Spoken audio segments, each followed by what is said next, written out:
रुड़की उपजिला सरकारी अस्पताल में गुरुवार की सुबह पहुंचे प्रदेश कैबिनेट स्वास्थ्य मंत्री धन सिंह रावत।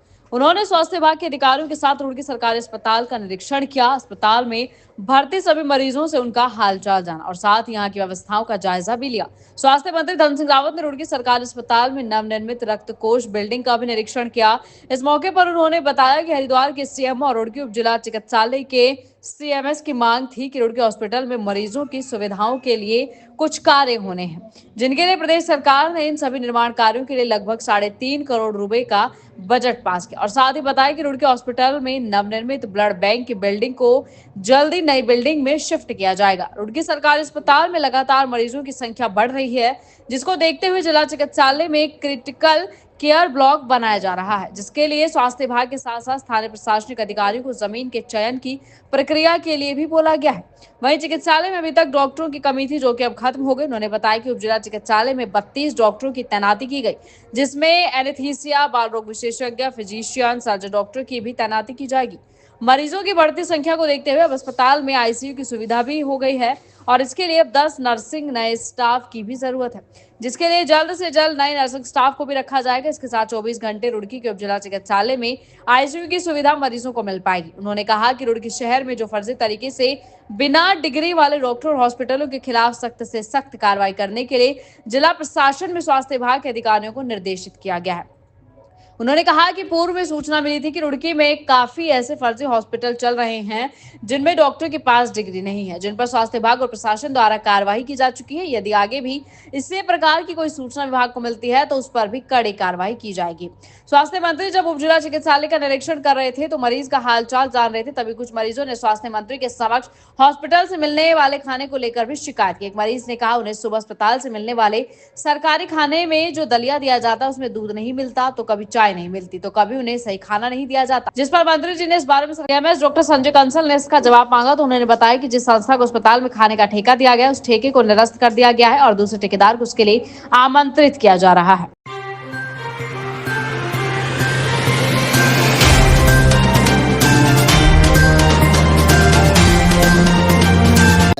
उप जिला चिकित्सालय रुड़की में आया हूँ और हमारे सीएमओ की भी और हमारे सीएमएस की भी डिमांड थी कि यहाँ हॉस्पिटल के लिए अलग से कुछ अतिरिक्त ध्यान देना है, तो लगभग 3.5 करोड़ रुपये हमने दिया है। यहाँ पे अब ब्लड बैंक की भी बिल्डिंग बन गई है, वो भी बहुत जल्दी हम शिफ्ट करने वाले हैं। और आज मैं देख रहा था कि यहाँ पे मरीज बहुत आ रहे हैं, तो अब यहाँ पे एक क्रिटिकल केयर ब्लॉक भी देने वाले हैं। आज जगह का लिए मैंने अपने तहसीलदार को और एसडीएम को बोला है, तो अगर जैसे जगह मिल जाएगी तो ये काम यहाँ पे क्रिटिकल केयर ब्लॉक भी देने वाले हैं। दूसरा, यहाँ पे अब डॉक्टरों की कमी ख़त्म हो गई है। अभी तक लगभग 32 डॉक्टर यहाँ पे मिल चुके हैं।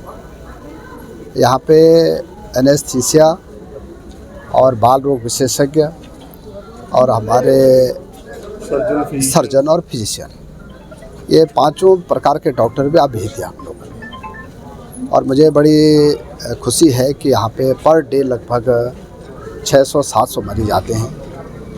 मैंने अभी सीएमएस को कहा है कि यहाँ थोड़ा सी हॉस्पिटल की और अच्छी व्यवस्था करनी। उनको 10 नर्सिंग स्टाफ और चाहिए, क्योंकि अब हमारा आईसीयू शुरू हो गया है तो 24 घंटे रन करने के लिए तो 10 नर्सिंग स्टाफ हम और देने वाले हैं यहाँ के लिए, ताकि 24 घंटे हमारा जो है आईसीयू शुरू हो जाएगा। तो ये भी मैंने आज कहा है और मुझे लगता है कि बहुत जल्दी 10 नर्सिंग स्टाफ हम और भी देंगे। सर, आपके निर्देश पे आपके होता ही नहीं मरीजों को? देखिए, मैंने कहा नहीं अभी कि हमारे यहाँ पे अब हर प्रकार के विशेषज्ञ डॉक्टर आ चुके हैं और 10 नर्सिंग स्टाफ और चाहिए, क्योंकि वो 24 घंटे रन करने हैं।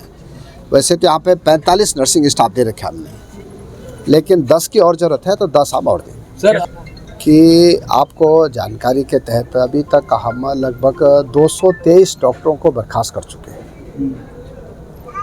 और पूरे प्रदेश में जो बिना डिग्री के जो प्राइवेट क्लिनिक चला रहे हैं या वो जो है अपने उन्होंने निजी क्लिनिक खोल रखे हैं, ये भी जिलाधिकारी की अध्यक्षता में हमने सभी जिलों में कहा है कि उनकी जो है एक बार निरीक्षण किया जाए और जहाँ भी जो गलत पाया जाएगा उसके खिलाफ कार्रवाई की जाएगी।